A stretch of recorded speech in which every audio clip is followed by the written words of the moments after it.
What about now?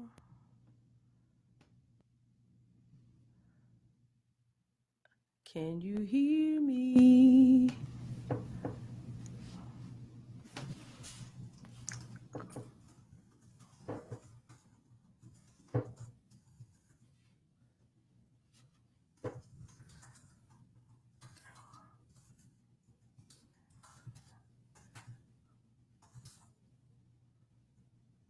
Hear me?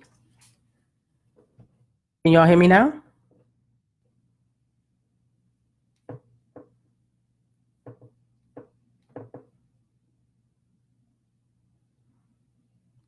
Okay, so Nikki can hear me. Can everybody else hear me? You good?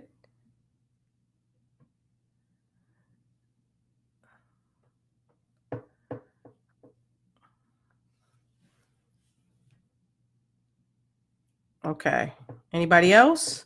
I need somebody other than Nikki to respond.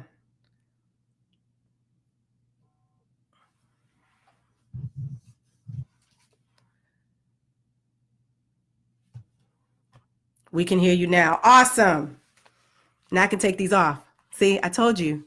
He's going to be so proud of me. All right. So this is what I was talking about. So I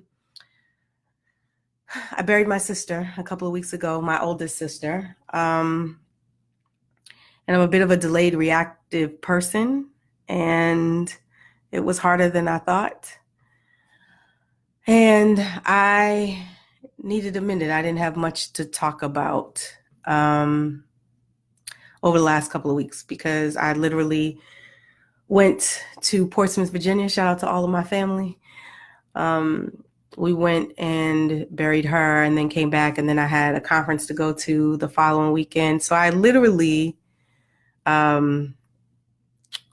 just unpacked from those 2 weeks in a row. I just couldn't get it together. So thank you. Thank you for your prayers and your encouragement. And I really, really appreciate that. But then I started thinking about all the things that have been happening over the last few weeks with regards to marriage and life and relationships. So this will be a quick one because I just want to echo the sentiment that I believe I'm team marriage all day long. Y'all know that. I'm in team marriage. And I think everybody should be in team marriage if that's what you choose. So if you want to be married, I believe that God does not put things on your heart if he wasn't going to put it into fruition. I really do believe that. And I think most of you are aware that the husband and I are co-leaders of our marriage ministry in our church. So we take marriage very, very, very, very seriously. And I hate when people paint the picture that marriage is perfect and that it is, we grow up as kids and we talk about how perfect, the Cinderellas, the Snow Whites, the Pretty Woman, though the likelihood of somebody marrying a garden tool, I don't know about all that. But, the Dirty Dancing, they have this perfectly concoct fantasy of what marriage is. Those of you that are married, this is it's hard work. It is hard work. I actually view it harder than raising children because at least with kids, they get up and out your house, up and out. They get up and out. You still got to look that person in the face when they're gone.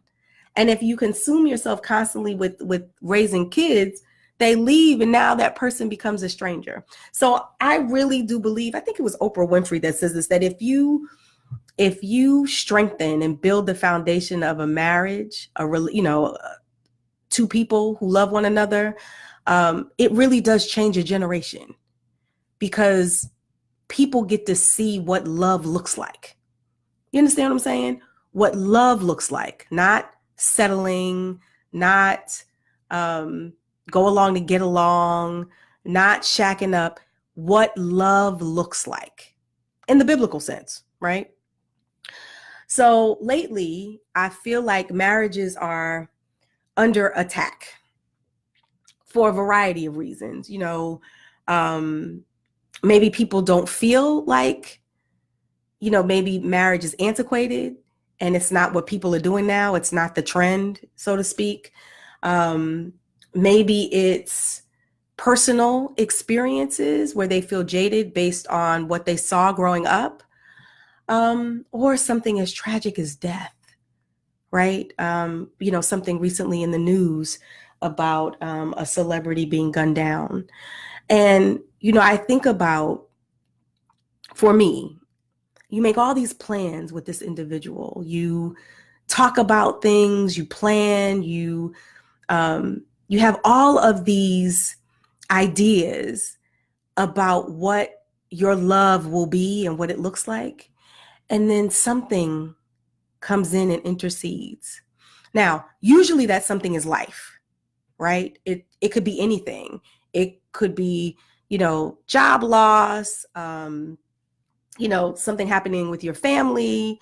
It could be a baby. It could be health issues. It could be gambling. It could be drugs. It could be infidelity. It could be a host of things.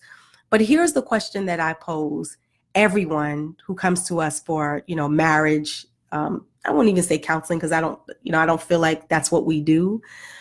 We just kind of ask people to think about things from a biblical perspective. So here's what I pose. What does death do us part really mean to you? That's the question I would ask you. Does it mean, and it doesn't necessarily be literal death, in some cases that happens, but a divorce, incarceration. What does that mean to you? What does death do us part mean? And Alan and I constantly, the husband and I constantly talk about marriage. And I always say to people, everything is great as long as all is well, right? If you think of getting in a boat, the boat is cool as long as it's smooth sailing, right? The sunrise comes, the waves are small, it's just a constant little motion. The question I always pose people is, who do you think that individual is that you want to build a life with? Who is that person when the waves are higher than the boat? When it's rocking a little bit and it feels like it's about to, capsize. Do you believe that the person that you're making plans with, do you believe that they're going to jump off that boat without you? Or do you think that they're going to hold on white knuckle and ride that itch bay out to shore? What kind of person do you think it is? Because here's the truth. Everybody puts on their best facade. Like, come on now, you go to the club, you got your best clothes on, you smelling good, you looking good, you got your best outfit from, back in my day, it was Tello's, don't judge me, Tello's, or wherever. You got your best, you smelling good. So we all put on the facade and the mask. The question I pose is that after that, the person that you think you're in love with, will they inspire you, encourage you? I think they say it now, hold you down, whatever that is, support you. Will they be there when the boat gets rocky? That would be my death do you part. Like what happens when something doesn't go the way you plan? What are they going to do for you? What will they do for you? And I always tell my single friends in particular, again, if you want to be married, I think if God put that on your heart, he's going to make that happen. He's either working on you or the other individual. He's working on one of y'all, right? But you got to be clear on what you want in a mate. Clear. And when I mean clear, I mean a list. I'm not talking about 50, 100 million things. I'm going to tell y'all a story. I had a really bad breakup before I met the husband. It was right before him, actually.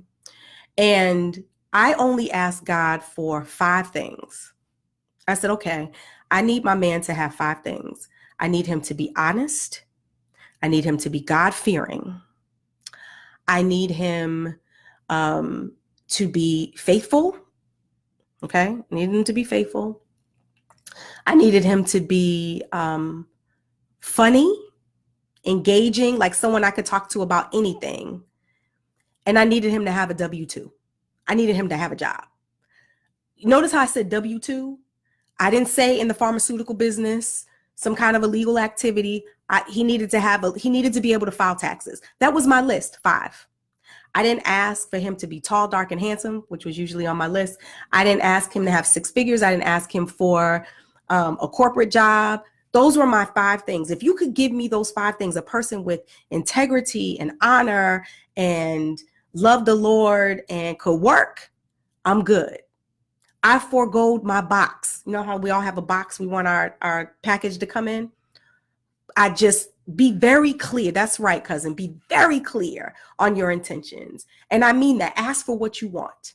And I'm not joking. 30 days later, I met my husband. I am not kidding you. 30 days later. I didn't know he was my husband at the time. Had no idea. And so that's what I would caution and give my friends. If you really, my single friends, don't settle. Do not settle. Is this thing on? Don't settle. Don't ever settle. If you want somebody who doesn't have children and you meet somebody and he's got 3 kids, maybe that's not the person for you. Maybe it's not. Don't use that, oh, I may block my blessing, blah, blah, blah. If you were very clear that you didn't want a man with kids, why are you entertaining old boy over here? Why? And likewise for the dude, if you knew that you didn't want somebody with children, why are you entertaining old girl? Let her go. Throw her back in the ocean. Throw her back. But if you know you got a good woman, what you waiting on? Seriously, what exactly are you waiting for? You're not going to get whoever the hot chick is in a moment. I don't know who that is for you. Halle Berry, Gabrielle Union. I have no idea. Salma Hayek. I have no idea who that chick is for you. But you're not going to get that chick, that famous chick. Is this woman good for you? Does she inspire you? Does she make you be better? Does she make you be the person that you want to be? Do you look at her and see your life? Do you see future with her? What you waiting on? Stop it. Stay with the woman you're supposed to be with. If that's the woman that you're supposed to be with, what you punking out for? Go get your girl. Stop being silly. Life is too short, ladies and gentlemen. I buried my sister who was with, the person that she loved. To watch that mourning process for someone that you love is heart-wrenching. I have a husband. I can't even imagine if something were to happen to him. And I have family and friends who have gone through that kind of loss. It is absolutely immeasurable. It's unfathomable. That kind of loss. I can't even begin to tell you. Those of you may have experienced it, but to watch that kind of pain in someone's eyes, that kind of hurt, what you waiting on? Life is too short. If you got a boo, you better boo her up. You better make it count. What, you gonna be the old dude in the club? Doing what exactly? What exactly do you think you're missing? What you scared of? Man up. Do something about it. And the same for my girlfriends. If you are in a relationship that you know is not going anywhere and you think he's going to change, let me tell y'all something. 24 months. If he ain't done it, he ain't gonna move. Keep it moving. You want to get married? You want to have kids? Get up out of there. It's not worth it. I'm telling you, it's not worth it. Marriage is hard enough. It is hard. It is so hard. It has wonderful benefits and perks, but you got to work at it. You have to work at it. Work. It just doesn't make sense to me. The things that people go through. Now I want to talk about folks who are married. Inevitably, you're going to go through some changes. Remember that boat I was talking about that was rocking back and forth, about to capsize? We go through that in marriage too. We do. Fix it. I don't know how. I don't know why. The husband and I struggled. I told you all last year was a rough year for my family. It was very, very rough. Not in the sense that I thought my marriage was ending, nothing like that, but it was hard. We were struggling for individual issues as well as collective, as being parents, as being individual people, and being married, all of that at the same time. It's hard. So those of you that are going through something, trials and tribulations in your marriage, that's such an overstated term, but it's true. If you're going through something, it's not always going to smell like roses and be peaches and cream and ducky and all that great stuff. It's not always going to be that way. Here's what I'm going to tell you. Before you think about throwing in the towel, because some of y'all do, some of y'all don't like change. Some of you get scared and run in the opposite direction. Stuff happens. We are not perfect, right? To err is human, to forgive is divine. The only perfect person is Jesus in my book. Some of y'all believe in something else, that's cool, but that's what I believe. That's the only perfect individual being that I know of, right? So that means I'm not perfect, the husband's not perfect. Your marriage is not perfect. It might be perfect for the two of you, but you're not perfect. So when people make mistakes, stop, just pause. Pause for a minute and think about what the mistake is. Think about what would happen if you forgave that individual or if you didn't. Think of the impact, because what you do doesn't just affect you. It affects everybody around you. It affects your family, right? It affects you, him, whoever you're with, your children. Think about it. I have told people this and I mean it. Whatever's going on, give it 30 days. Because right now you can't see because you're blinded by whatever you're feeling. Hurt, anger, betrayal, whatever it is. Give yourself 30 days. 30 days. Don't do anything. Don't do anything drastic. Don't do anything emotional. Don't do anything spontaneous. 30 days. 30. And if at 30 days you've come back and you still feel something for the person you love, I don't know what that something is. Love, sentiment, I don't know what it is. But if you feel something, fight for your marriage. Fight for it. I don't care what your friends say. I don't care what you put on Facebook. I don't care what you told your mama. I don't care what any of that is.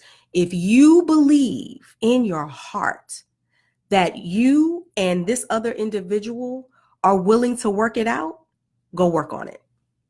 None of that other stuff matters. None of it does.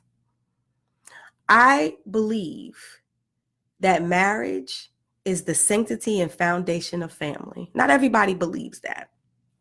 I do. I believe, and I said this, I'm going to re-say it, that when you build a strong foundation of a relationship and a foundation of a marriage, you will change a generation. You will do that. You will change a generation. Don't stay in a marriage for some nonsense. If you believe that there's no love there, you both amicably believe, walk away. Because you know what you do? You teach your kids how to settle. That's what you teach your children. And that's not what you want to give them. You want to show them that marriage is a loving evolution that goes through ups and downs. You want to show them that. You don't want to show them, I'm just here because it's easier. You know what you show them by separating? You show them that you can be amicable, you can co-parent in a healthy way, and that you both can be happy. That's what you show them by separating. If that's what needs to happen. Show your children a healthy relationship. Sometimes healthiness is a divorce. Sometimes it is, because I don't know why you got married in the first place. Hopefully you got married for the right reasons, but if you didn't, or something just went completely awry and you had no idea how or why it occurred, then sometimes the dissolution is a good thing. Not all the time, but sometimes.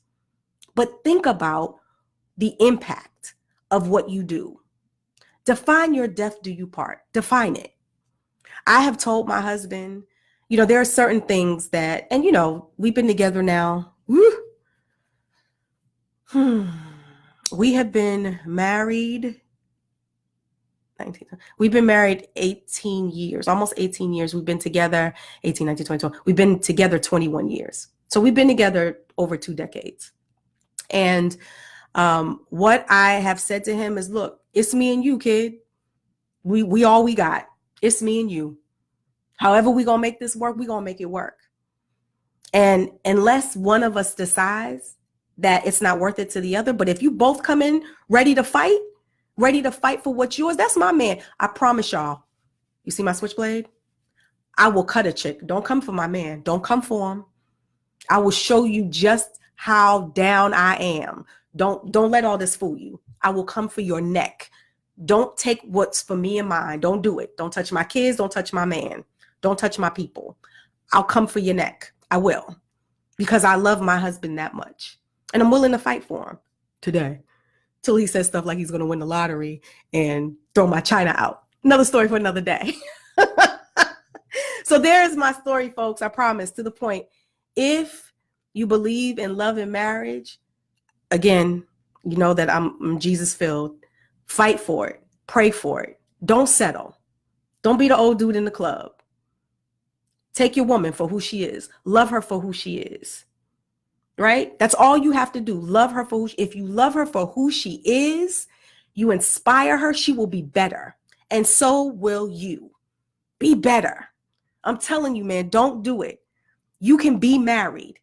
It's going to be okay. It's all right to love somebody.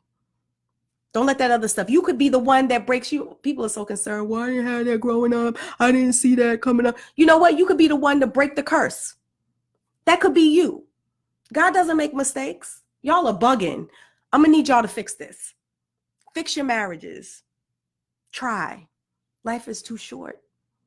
I want everybody to be happy if that's what you choose to. All right? I'm out, people. Love y'all. Thanks for watching. I always appreciate it. Let's see what happens next week. Talk to you soon. I promise. I promise. I'm trying to end. It's not working. See?